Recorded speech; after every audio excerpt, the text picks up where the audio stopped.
اللهم صل وسلم وبارك على سيدنا محمد وعلى آله وصحبه أجمعين. واش راكم حباباتي خوياتي؟ اليوم راني طليت عليكم بواحد الوصفة تاع ساندويتش بالخبز المنفوخ ولا البطبوط كما تعرفوا. هاي ليك جات السخانة وجا الصيف وما راح تسلكنا إلا هذه الوصفات السريعة والسهلة والبنينة في نفس الوقت. أما لا، يلا يا البنات يلا معايا وتبعوا النصائح والخطوات باش تحصلوا على نفس النتيجة. وذوك نروحوا لكيفية التحضير ونبدأ على بركة الله وفرجة ممتعة. أول حاجة راح نبدأ بها يا البنات اللي هي الدجاج اللي كنت درت من صدر وقطعته شرائح طوال، وراح نبدا نتبلو باه نتبلو.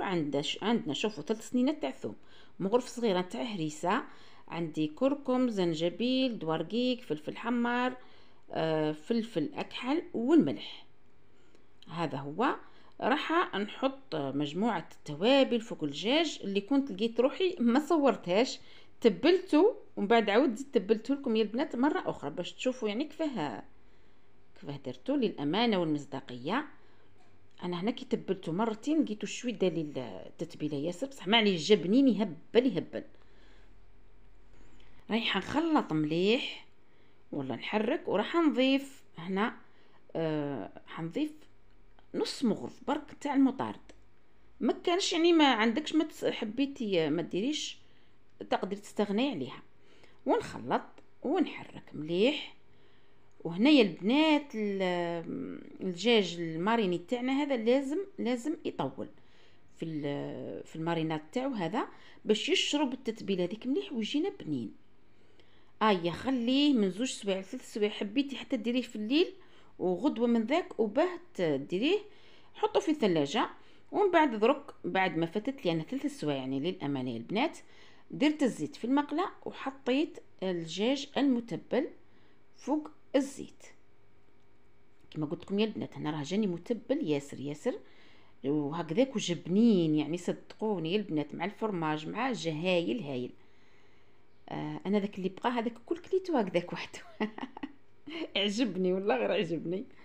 كيما راكم تشوفوا نحرك هكذا شويه وخليه يتقلى شويه، من بعد حنضيف عليه حبه تاع بصله اللي كنت قطعتها شرائح بالطول، ونحرك مليح نحرك ولا نخلط. وراح كما قلت لكم يا البنات راح نضيف حبه نتاع بصله اللي قطعتها بهذا الشكل. ما فيهاش ياسر، فيها لا البصله والدجاج هذاك المتبل والفرماج هذا مكان. راح نحركهم مليح ونغطي عليهم ونخليهم يطيبوا مع بعضهم حتى تطلق السوائل تاع هذاك الدجاج وهذيك البصله، وراح يطيبوا مليح كما قلت لكم. راح نغطي عليهم ونخليهم من بعد ما تقلاو شويه ولا طابو. انا البنات نحب تكون فيه شويه لاصوص، مش حابه تجيني ناشف. ضفت لهم ربع كاس تاع الماء. هاي ليك خليتهم يزيدوا يطيبوا مليح مع بعضاهم. ومن بعد حنتحصل شوفوا كيف طلق العصاره نتاعو كيف هي جابنين. واش نحكي لكم يا البنات، جربوه ورجعوا لي الخبر.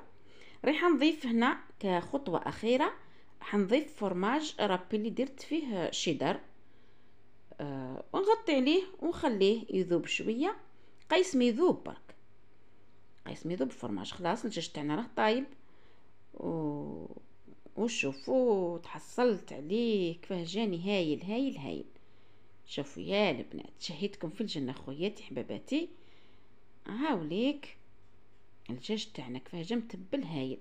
بالنسبه للعجين انا حطيت نعجنه في القصعه، بما انه فيه الدقيق لازم نديرو في القصعه. عندي 2 كيسان تاع الدقيق الرطب طول يا البنات. راح نزيد عليه 2 كيسان تاع فرينه او دقيق الابيض ونخلطهم مع بعضهم. خلط مليح مع بعضهم. بالنسبه للدقيق يا البنات كيعود عندكم هذاك تاع العوله غربلو هذاك التحتاني اللي هبط لكم رقيق ديروه. راح نضيف عليه مغرف ممسوحه نتاع الملح وربع مغارف نتاع الزيت. هذا ما فيه العجين يا البنات وفيه خميره وسكر، ما فيهاش حوايج ياسر. نحرك ولا خلط مليح. وراح ندير حفره في الوسط ونضيف مغرف كبيره نتاع خميره الخبز ومغرف ممسوحه نتاع السكر.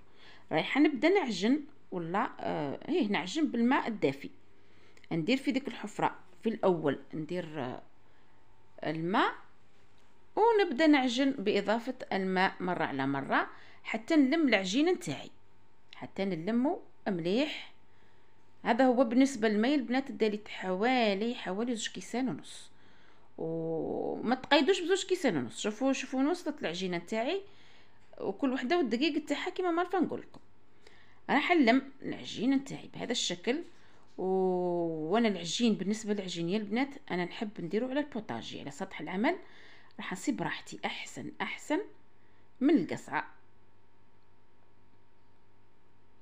هاوليك بعد ما نلم العجين تاعي راح نحطه على البوطاجي ونبدا. شوفوا يا البنات، نعجن ونضيف الماء حتى نتحصل على عجينه خفيفه. ردوا بالكم تنشفوها، تجي ناشفه وتجيكم يابسه، لازم تكون خفيفه. هايليك دوك انا مازلت ما مباشره يا البنات من العجن ديريكتومون راح تبداو تقسموه وديروه حرابش، ما تخليوش حتى يتخمر. من بعد راح نخليوه يتخمر مش درك. رايحه ندير حرابش بهذا الشكل ونلم العجينه تاعي. لازم نغلق ونحط بالاستعانه بالدقيق الرطب.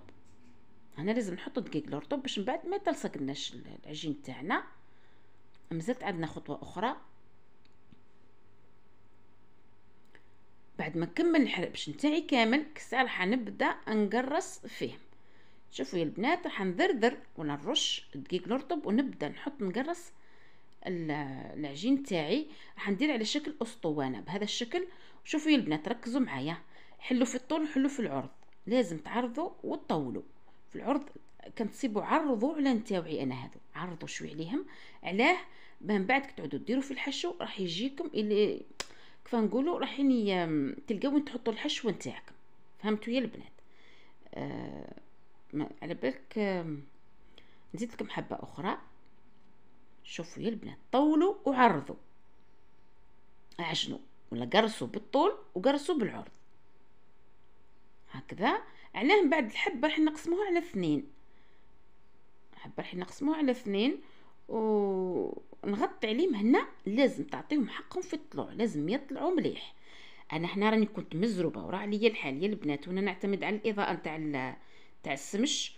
ولو كان ما تروح السمش خلاص يجيني الفيديو ظلمه يعني. على ديك راني قصبت زربت هكاك وطلعوا لي يعني الحمد لله.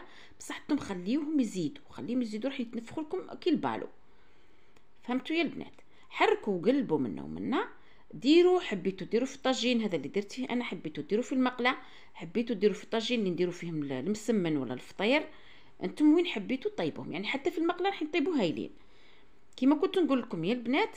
قلبوا ولازم تعطيهم حقهم في الطلوع، لازم يطولوا كيما ديرهم في المنديل وتغطيوا عليهم. خليهم يطلعوا، والطاجين لازم يكون سخون. رايحين تتحصلوا على هذه النتيجه. شوفوا يا البنات يجيو منفوخين ويجيو يتحلوا محلولين من بعضهم. شوفوا هذا دليل بلي راه نجح لنا، بلي راه طلع لنا مليح. هاي ليك نقطعهم ولا نقسم كل حبه نقسمها على 2 بهذا الشكل. يعني كل حبه راح نخرجوا منها 2 حبات. فهمتوا؟ كي ديروها دائره ثاني نفس الطريقه. حنزيد لهم واحد الصوص هكا خفيفه اللي كانت مايونيز، وزدت له مغرف صغيره تاع الهريسه، خلطهم مع بعضهم. هنا لكم الاختيار، انا اقترحت عليكم صوص خفيفه تاع مايونيز وهريسه. نتوما واش حبيتوا ديروا كيتشاب واش عندكم ديروا. هيا نجيب الخبز نتاعي ونبدا نطلي فيه بالصوص هذيك، نعمرو بلا صوص. ومن بعد نبدا نستف فيه. انا واش درت فريت، درت طماطم، درت سلطه والصوص هذه كنتو تشوفوا فيها. ودرت اللحم او الدجاج المتبل مع الفرماج. يعني صدقوني يا البنات هذاك الدجاج وحده بزايد راح يعطيكم بنه هايله. شوفوا هنا انا هذه سكتها برك. دوك نعطيت لكم يا البنات لازم تبينوا كلش، تبيني البطاطا تاعك، تبيني السلطه، تبيني طماطم. هذوك سقتكم برك الاولين. هنا ركزوا معايا، ندير لاصوص تاعي هذيك تاع المايونيز راح نحط بجهه في الكوان هذاك، شوفوا يا البنات، نحط البطاطا وفوقها يبعد راح ندير مرسو تاع طماطم، وفوقها راح ندير سلطه، ومن بعد راح نضيف الدجاج المتبل. راح يبان كلش، شوفوا يا البنات، تبان الفريت، تبان الطماطم، تبان السلطه، يبان كلش. بينو كيما نقولوا الحوايج نتاعكم هايليك. وعليه كنت نقول لكم يا البنات عرضوا الحبه نتاعكم، عرضوها باه من بعد كي تحطي حوايجك يبانوا، كي تكون ضيقه ما يبانوش حوايجك، ما يبانوش الفريت هذيك والطماطم والسلطه ما يبانوش. فهمتوا؟ هايليك نزيد الدجاج نتاعي المتبل، ودركا راني تقريبا خلصت. كل نظم روحي يا البنات، وهاي ليكم بعد ما خلصنا تحصلنا على نتيجة رائعة رائعة رائعة. انا ولادي خطفوه يا البنات، صورت ذراع عليه ما فوقتش بين فرم باش تعي لقيتهم كملوا كاينه خلصوها. ياكلوا بالصحة والهنا ان شاء الله، جربوه اكيد اكيد اكيد، يعني على ضمانتي راح يعجبكم. وتبعوا الخطوات والمراحل والنصائح، خاصة يا البنات تبعوا النصائح راح تخرج لكم نفس النتيجة، مش انا حتخرج لي زي وانتم حتخرج لكم زي.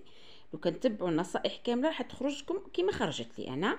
وفي الاخير ما تنساوش متتبعاتي الغاليات ديروا لي جيم، واللي راهم يتفرجوا يديروا اشتراك وتفعيل الجرس للحصول على كل ما هو جديد في قناتي.